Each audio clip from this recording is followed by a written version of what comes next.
15 আগষ্টত IID সদৃশ সামগ্ৰী স্থাপন সন্দৰ্ভত শিৱসাগৰ আৰক্ষীয়ে পূৰ্ণিমা বৰুৱা মই বিতুল বৰুৱাৰ ৱাইফ হয়। মোৰ মানুহজন যোৱা 15 আগষ্টৰ আগৰ 12 তাৰিখৰ পৰা মথুৰাপুৰ থানাত মাতি কিনে ৰাখি থৈ কিনে 14 তাৰিখলৈকে তেওঁক মানে 4 ঘণ্টা ৰাখি চহী এটা কৰিবলৈ দিয়ে। তাৰপিছতে উভতাই পঠিয়াই ঘৰলৈ। কিন্তু 14 তাৰিখে নিশাটো আহিবলৈ নিদিলে। 15 তাৰিখ 16 তাৰিখলৈকে আহিবলৈ দিয়া নাই। 16 তাৰিখে গধূলি 5টা বজাত তেওঁ ঘৰলৈ পঠিয়াৰ পিছত 16 তাৰিখে 17 তাৰিখে থাকি 18 তাৰিখৰ দিনা ৰাতিপুৱা মানুহজনে বাগানলৈ গুচি যায় দৰৱ মাৰিবলৈ কাৰণে।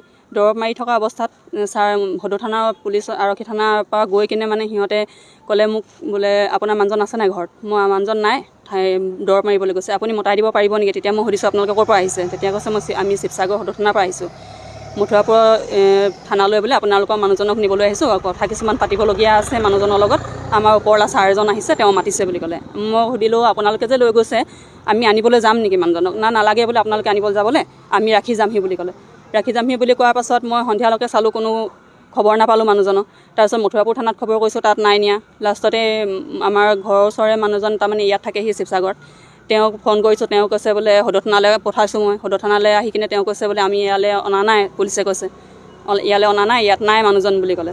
তাৰপিছতো কোনো গম নাপাই কিনে বহুত নিশা 18 তাৰিখে দিনা নিশা মোক ফোন কৰি কিনে জনাইছে দাদা এজনে যে হয় সদৰ থানাতে তেওঁ আছে, ৰাখিছে বুলি কৈ কিনে। সেই 18 তাৰিখৰ দিনাখনৰ পৰা মানুহজনক ঘৰলৈ যাবলৈ দিয়া নাই। ইয়াত শুনিছোঁ মাৰথান জেৰা চলাই আছে তেওঁৰ ওপৰত। কিয় ধৰিছে জনাইছে নেকি? তেওঁক আলফা সন্দৰ্ভত ধৰা হৈছে, আলফাৰ লগত যোগাযোগ আছে বুলি।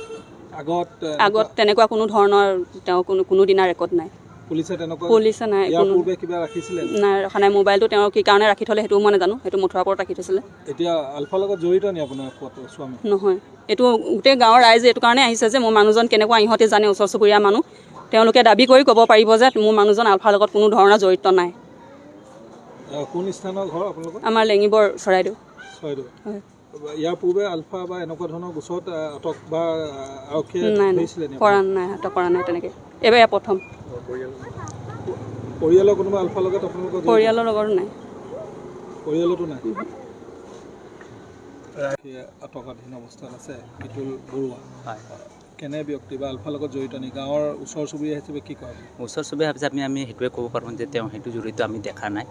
সেইটো এখন বাগান, ক্ষুদ্ৰ খেতিয়ক হিচাপে সি বাগান এখন চলায়, তাৰ লগত লেবাৰ 6-7টা চলি আছে ওচৰতে। আমি সেইখিনিয়ে জানো, সি সদায় ৰাতিপুৱা গৈ দৰৱ চৰব মাৰি বাগান লেবাৰ 4-5জনক চলাই আছে। আমি সেইটোৱে বুলি জানো। তেওঁ যে সেইটো বুলিতো আমি আজিলৈ গাঁৱৰ আৰু কোনো গম নাপায় যে সি ভাগত আছে বুলি। কোনোবা সন্দেহজনক মানুহৰ লগত কথা বতৰা বা নাই, তেনেকুৱাত আমি দেখা নাই।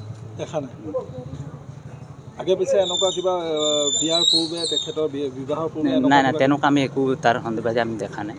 তেওঁলোকৰ পৰিয়ালৰ কোনোবা এনেকুৱা সংগঠনৰ লগত জড়িত আছিলে? জড়িত বুলিতো আমি দেখা নাই, শুনাও নাই।